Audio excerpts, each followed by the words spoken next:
আসসালামু আলাইকুম, খুরশেদা কাকুলি আমন্ত্রণ জানাচ্ছি এনটিভির মধ্যাহ্নের খবরে। রাজনৈতিক দলগুলো পরস্পরকে এবং সরকারকে চাপে রাখতে বিভিন্ন কথা বললেও নির্বাচন নির্ধারিত সময়েই হবে বলে জানিয়েছেন আইন উপদেষ্টা ডক্টর আসিফ নজরুল। দেশের মানুষ নির্বাচনের জন্য অধীর আগ্রহে অপেক্ষা করছে। ১৭ বছর ধরে নির্বাচন না হওয়ায় মানুষের ভোটদানের অভ্যেস চলে গেছে বলেও মন্তব্য করেন। সকালে রাজশাহী জেলা লিগ্যাল এইড অফিসে মতবিনিময় শেষে তিনি এসব কথা বলেন।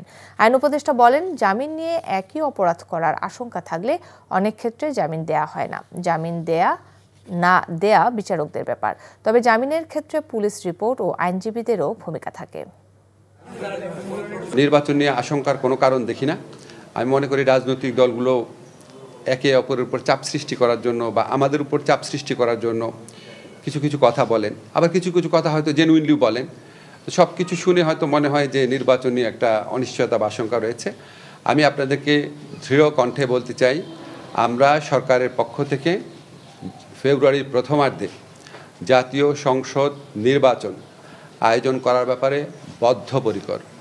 এটার সাথে সম্পর্কিত বা এটাকে বিলম্বিত করার কোনো ইস্যু আছে বলে আমরা মনে করি না। বেতন গ্রেড ১০ম করা সহ ৩ দফা দাবিতে লাগাতার অবস্থান কর্মসূচি অনির্দিষ্টকালের কর্মবিরতি পালন করছেন সারা দেশের সরকারি প্রাথমিক বিদ্যালয়ের শিক্ষকরা। সকাল থেকে কেন্দ্র শহীদ মিনারে প্রাথমিক শিক্ষক দাবি বাস্তবায়ন পরিষদের ব্যানারে অবস্থান নিয়ে বিক্ষোভ সমাবেশ করছেন আন্দোলনকারী শিক্ষকরা। নতুন কর্মসূচি অনুযায়ী আজ থেকে অনির্দিষ্টকালের জন্য প্রাথমিক বিদ্যালয়গুলোতে পূর্ণ দিবস কর্মবিরতির ঘোষণা দিয়েছেন তারা। পাশাপাশি গতকাল শাহবাগে আন্দোলনরত শিক্ষকদের উপর পুলিশি হামলার প্রতিবাদ জানিয়ে স্বরাষ্ট্র উপদেষ্টা এবং প্রাথমিক ও গণশিক্ষা উপদেষ্টার পদত্যাগ দাবি করেন তারা। সে সাথে ঢাকার শাহবাগ থানায় আটককৃত শিক্ষকদের অবিলম্বে মুক্তি না দিলে আরও কঠোর কর্মসূচির হুঁশিয়ারি দেন আন্দোলনকারীরা।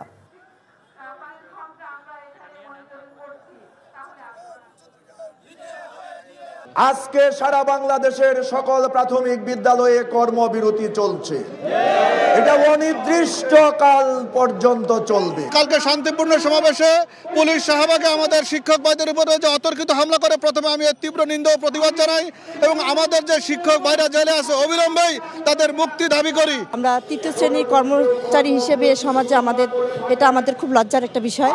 হ্যাঁ, আমরা এ লজ্জা নিয়ে বাঁচতে চাই না। আমরা আমাদের ন্যায্য অধিকারের জন্য এখানে এসেছি। সরকারি প্রাথমিক বিদ্যালয়ের শিক্ষকদের ঢাকায় অবস্থান কর্মসূচি ও সারা দেশে শিক্ষক কর্মবিরতি সম্পর্কে জানাতে আমাদের সঙ্গে কেন্দ্রীয় শহীদ মিনার থেকে সরাসরি যুক্ত হচ্ছেন সহকর্মী আরাফাত ইসলাম এবং চট্টগ্রাম থেকে যুক্ত হচ্ছেন আরিচ আহমেদ। শুরুতেই যাচ্ছে আরাফাতের কাছে। আরাফাত, শিক্ষকদের আন্দোলন কর্মসূচি সম্পর্কে আপনার কাছে আর কি তথ্য আছে এবং শিক্ষক নেতারা কি বলছেন?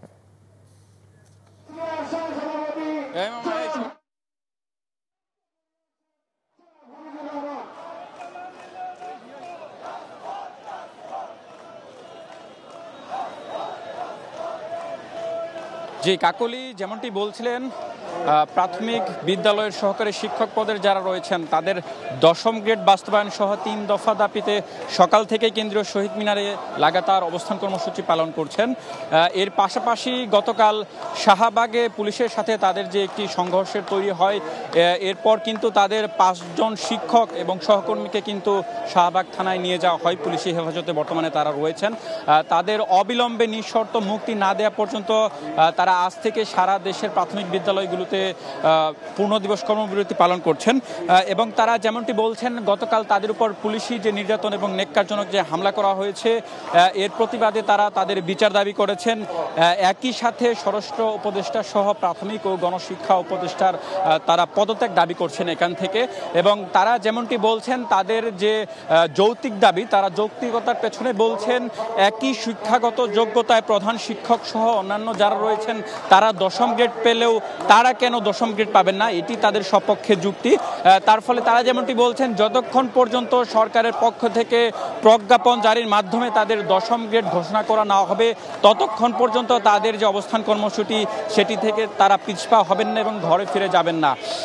একই সাথে তারা আহ্বান জানাচ্ছেন বিকেলের মধ্যে যাতে সারা দেশের অন্যান্য জেলার যারা শিক্ষক রয়েছেন এবং ঢাকার আশেপাশের শিক্ষকদের তারা আহ্বান জানাচ্ছেন কেন্দ্রীয় শহীদ মিনার এসে তাদের অবস্থান কর্মসূচি পালনের জন্য।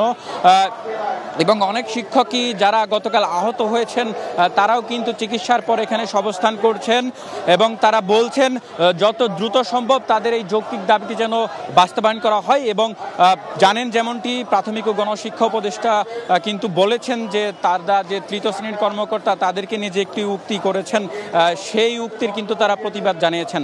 তারা প্রথম শ্রেণীর কর্মকর্তায় উন্নীত হতে চান, যার ফলে দশম গ্রেড বাস্তবায়ন, একই সাথে অন্যান্য যে দুটি দাবি 10 ও 16 বছরের যে পদোন্নতির যে জটিলতা সেটি এবং বিভাগীয় পর্যায়ে পদোন্নতির শতভাগ নিশ্চয়তার দাবি জানিয়েছেন। এখন পর্যন্ত এই ছিল আমার কাছে সবশেষ খবর আন্দোলনরত শিক্ষকদের। এবার যাচ্ছে আরিশ আহমেদের কাছে। আরিশ, প্রাথমিক বিদ্যালয়গুলোতে শিক্ষকদের কর্মবিরতির কি প্রভাব পড়েছে আর অভিভাবকরা এই বিষয়ে কি বলছেন?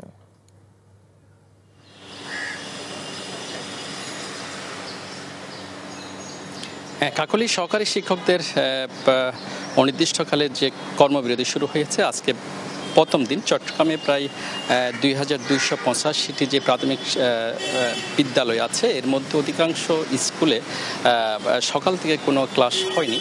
তবে তবে শিক্ষক এবং শিক্ষার্থীদের উপস্থিতি আছে।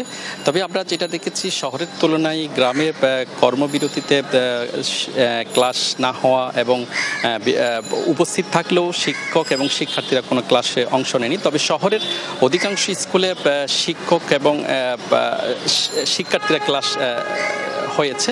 এই কারণ হিসাবে আমাদের যেটা শিক্ষকরা বলছেন যে সামনে যে বার্ষিক পরীক্ষা এবং পঞ্চম শ্রেণীর বৃত্তি পরীক্ষা আছে, তবে এই সময় যদি ক্লাস না হয় তাহলে শিক্ষার্থীরা বড় ধরনের একটা ক্ষতির সম্মুখীন হবে। যারা প্রাথমিক বিদ্যালয়ে পড়েন তাদের অধিকাংশ শিক্ষা প্রতিষ্ঠানগুলোতে ক্লাসের উপর নির্ভর হয় এবং আমরা যেটা দেখেছি এবং এই আন্দোলন নিয়ে শিক্ষকদের মধ্যে একটা দ্বিধাবিভক্ত কাজ করছে। কারণ শিক্ষকরা বলছেন যে তারা 13তম গ্রেড থেকে সরাসরি 10তম গ্রেডে যাওয়াটা একটি অযৌক্তিক, এমনটিও বলছেন। কাকলি, এই ছিল এখানকার সর্বশেষ। ঢাকা ও চট্টগ্রাম থেকে জানছিলাম সরকারি প্রাথমিক বিদ্যালয়ের শিক্ষকদের আন্দোলন কর্মসূচি সম্পর্কে। দক্ষ জনশক্তি দেশ গঠনের মূল ভিত্তি, এই প্রতিপাদ্য সামনে রেখে institute of diploma engineers Bangladesh আইডিবির প্রতিষ্ঠা বার্ষিক ও গণপ্রকৌশল দিবস পালিত হচ্ছে আজ। সকালে রাজধানীর কাকরাইলে আইডিবি ভবনে অনুষ্ঠানের উদ্বোধন করেন গৃহায়ন ও গণপূর্ত উপদেষ্টা আদিলুর রহমান খান। আলোচনা সভা শেষে একটি বর্ণাঢ্য র্যালি কাকরাইল থেকে মৎস্য ভবন, সুপ্রিম কোর্ট সংলগ্ন কদম ফোয়ারা, পল্টন মোড় ও বিজয়নগর হয়ে আবার আইডিবি ভবনে গিয়ে শেষ হয়। প্রতিষ্ঠা বার্ষিক উপলক্ষে 8 নভেম্বর থেকে 14 নভেম্বর পর্যন্ত সারা দেশে বিনামূল্যে প্রযুক্তি পরামর্শ সেবা প্রদান করা হবে বলে জানানো হয়। র্যালিতে অংশ নেন সারা দেশ থেকে আগত ডিপ্লোমা ইঞ্জিনিয়াররা। আমরা এমন এক যুগে বাস করছি যেখানে জ্ঞান ও দক্ষতা একটি জাতির প্রতিযোগিতামূলক অবস্থান নির্ধারণ করে।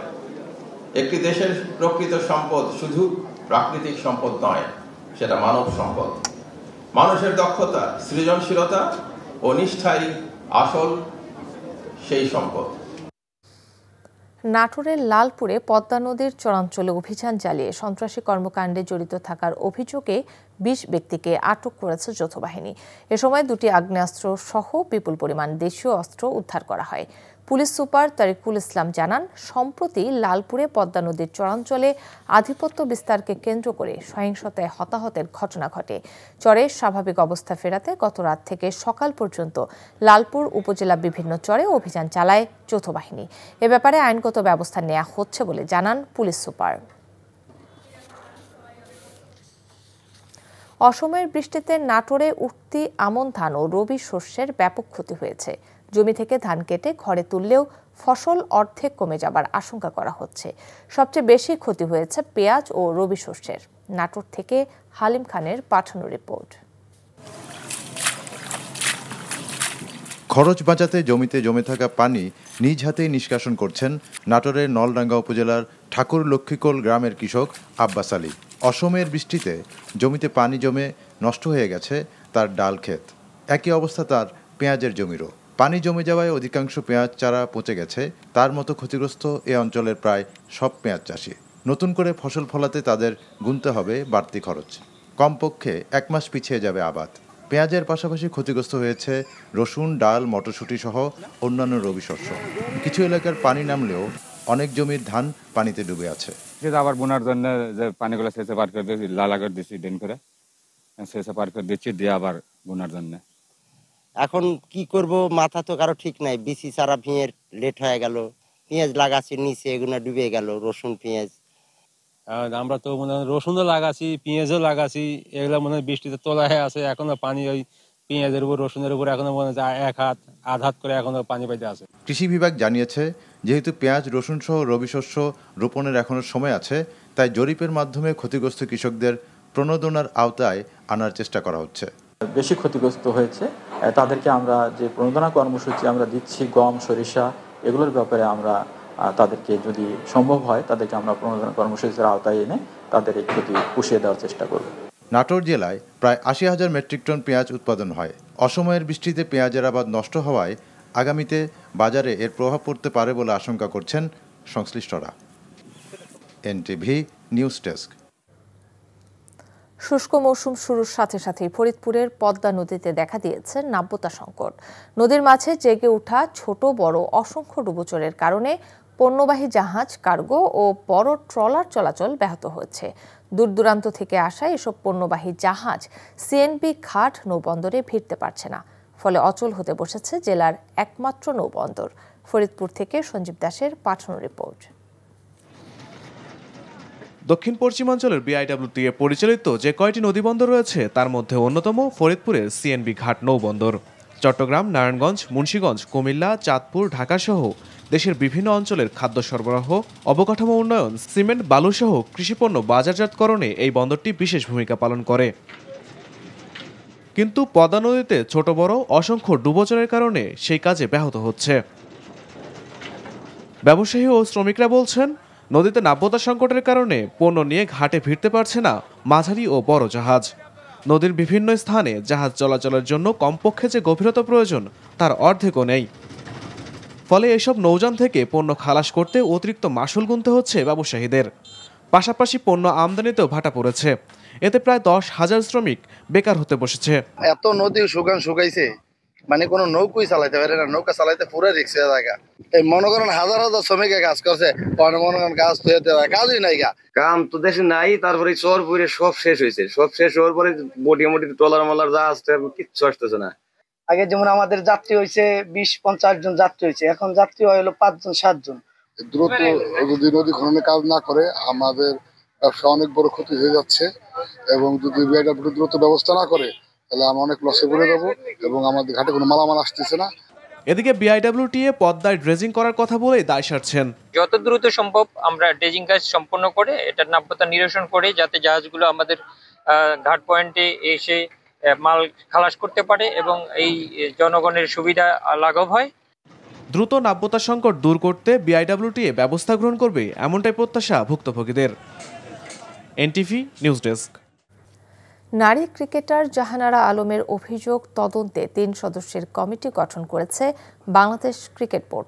এই 3 সদস্যের অনুসন্ধান কমিটির আহ্বায়ক হিসেবে আছেন বাংলাদেশ সুপ্রিম কোর্টের আপিল বিভাগের সাবেক বিচারপতি তারিকুল হাকিম, আর সদস্য হিসেবে আছেন বিসিবির পরিচালক রুবাবাদৌলা এবং বাংলাদেশ নারী ক্রীড়া সমিতির সভাপতি ও সুপ্রিম কোর্টের senior advocate barrister Sarwat Siraj Shukla.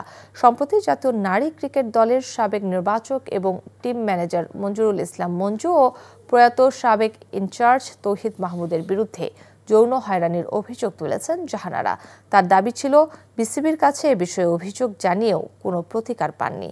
জাতীয় নারী ক্রিকেট দলের বিষয় নিয়ে ওঠা আচরণবিধি লঙ্ঘনের অভিযোগ তদন্তে 3 সদস্যের একটি অনুসন্ধান কমিটি গঠন করেছে বিসিবি। সৌদি আরবের রিয়াদে অনুষ্ঠিত ইসলামিক সলিডারিটি গেমসে ভারোত্তোলনের 53 কেজি ওজন শ্রেণীতে তৃতীয় হয়ে ব্রোঞ্জ জিতেছেন বাংলাদেশের মার্জিয়া আক্তার ইকরা। 3 ক্যাটাগরিতে তৃতীয় হয়েছেন এই ভারোত্তোলক। এই ইভেন্টে স্বর্ণ জিতেছেন তুরস্কের জেনসেল ওচকেন। বাংলাদেশের মার্জিয়া প্রথমে 53 কেজি স্ন্যাচ ক্যাটাগরিতে 72 কেজি ওজন তোলেন। এরপর ক্লিন অ্যান্ড জার্কে তোলেন 91 কেজি ওজন। সবশেষে স্ন্যাচ ও ক্লিন অ্যান্ড জার্ক মিলিয়ে 163 কেজি ওজন তুলেছেন মার্জিয়া। তাতে 3 ক্যাটাগরি থেকে 3টি ব্রোঞ্জ পদক পেয়েছেন সেনাবাহিনীর এই ভারোত্তোলক। ইসলামিক সলিডারিটি গেমসে এ নিয়ে সব আসর মিলিয়ে 10টি পদক জিতল বাংলাদেশ। 2022 সালে তুরস্কে হওয়া এই গেমসে আর্চারি থেকে 1 রূপা 2 ব্রোঞ্জ পেয়েছিল বাংলাদেশ।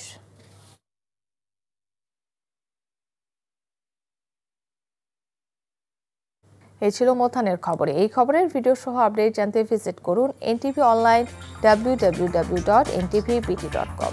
এছাড়াও এনটিভির জনপ্রিয় সব অনুষ্ঠান ও খবরের আপডেট জানতে ভিজিট করুন আমাদের ইউটিউব ও ভেরিফাইড ফেসবুক পেজ। দুইটায় দুপুরের খবর দেখার আমন্ত্রণ রইল। ধন্যবাদ সবাইকে।